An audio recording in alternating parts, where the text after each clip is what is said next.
What's up, guys? Today I'm going to take you through the history of PSA. Yes, the company we all know and love, the 800-pound gorilla of the grading space. I'm going to tell you about their origin story, how they got started, how they've changed over the years, and also why we even grade cards to begin with. So hopefully you enjoy this one. Let's dive in. All right, so what exactly is PSA, and how did it become the gold standard for grading sports cards? Let's find out. PSA, which stands for Professional Sports Authenticator, was founded in 1991 by a group of enthusiasts who saw the need for a reliable and unbiased grading system in the booming sports card industry.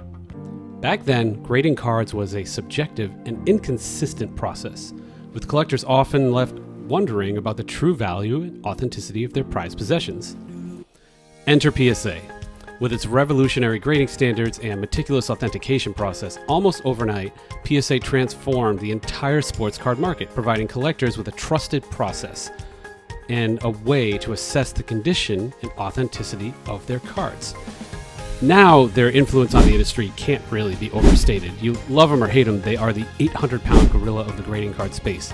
But what I found interesting was they actually were struggling for business in the early days of the company, but what really saved them and what sprung them to prominence was the .com boom, which, as we all know, birthed the creation of eBay, which was the ultimate game changer for the hobby. It still is the largest marketplace for the hobby now, and that took PSA into the mainstream. You know, it hasn't always been smooth sailing for PSA. Over the years, the company has faced its fair share of challenges, including counterfeit cards and grading controversies. Their first card ever graded was supposedly trimmed, and they've done a decent job of adapting. To be fair, they've continuously evolved and tried to meet these challenges head on and implement different technology and quality control measures to maintain its reputation. Some of those are interesting, right? They have these sonic holders. They were really the first to do it with cards. The PSA was founded by a coin grader, David Hall, and it was really just trying to take what they did in coins and take it into the card world. So it's pretty cutting edge technology. The slabs have evolved over the years. Their old ones weren't as good. They're easy to break. They didn't have as much information on the label. They were easily counterfeited. Now it's a lot harder to do so. So it's interesting. It's been quite a journey for them. And, you know, what does the future hold? With the sports memorabilia market continuing to thrive, and I expect it to double by 2031, if you want to check out my other video, I ran the math on that. I can imagine the demand for grading services is higher than ever. Now, it is interesting that PSA has become more vertically integrated. They also own an auction house, and they really are a monopoly. Effectively. There's, of course, Beckett, which we all know and love from the price guides of the 90s, but now with PSA buying SGC, I mean, Beckett's really the other, game in town. You have some upstarts like tag grading, and now you have JSA, which is going to slab cards, but PSA is just so dominant. We're talking 2/3 market share here, and I just don't see that changing anytime soon. I mean, everybody who complains about PSA, they tend to go right back to PSA the next day with an order. So it's interesting, but we'll see how they evolve. Again, it's been an interesting journey for them from their early days, and looking forward to seeing what's coming next.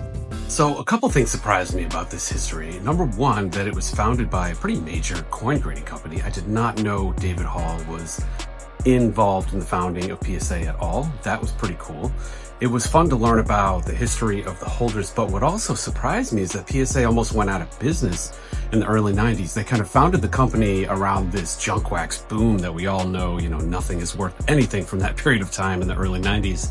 But eBay came along and saved their butts. The .com boom happened in the mid to late 90s, and then eBay was founded in the late 90s, and then all of a sudden you had this worldwide marketplace and needs for sports cards and collectibles, and all of a sudden we all had an outlet, and it really expanded, and PSA got saved by the bell, really. And then they really have eBay to thank for all of this. I think if eBay hadn't come into existence, PSA would have been absolutely toast. So it'll be interesting to see where they go from here. They've obviously acquired SGC, so there's less competition. We all love Beckett from the early days of collecting, and I hope they do better because they're getting just destroyed right now in terms of market share. And I hope there's other choices like tag grading and other companies, because that's important too. You want a variety. You don't want one company to have full control. All of a sudden PSA could just triple their prices, and then you're like, okay, thank you, sir. May I have another? We hate them, or we love to hate them, and we keep going back. And the reality is they are the only game in town. I've talked to people internally at PSA. We've had Nat Turner on our podcast. They admit it too. Like, we're the only game in town. Tough potatoes if you don't like what we're doing. But the good news is you do have options for autographs and some slabbing now. JSA, the owners, were on the podcast and on our show, and they're going to be slabbing cards soon. If tags start slabbing autographs, you do have other options. And PSA won't be the only other game in town. As a collector, what I would recommend you do, if you're kind of wary about all of this, just spread your bets around. Give Beckett some cards, give tag grading some cards, support some of these other companies, because if you don't, there's just going to be one emperor over, ruling over all of us. So hopefully you guys enjoyed this. Please subscribe. I will drop random stuff like this all the time on random days. The only way to make sure you get it is subscribe to the channel, hit the bell. Thanks, everyone.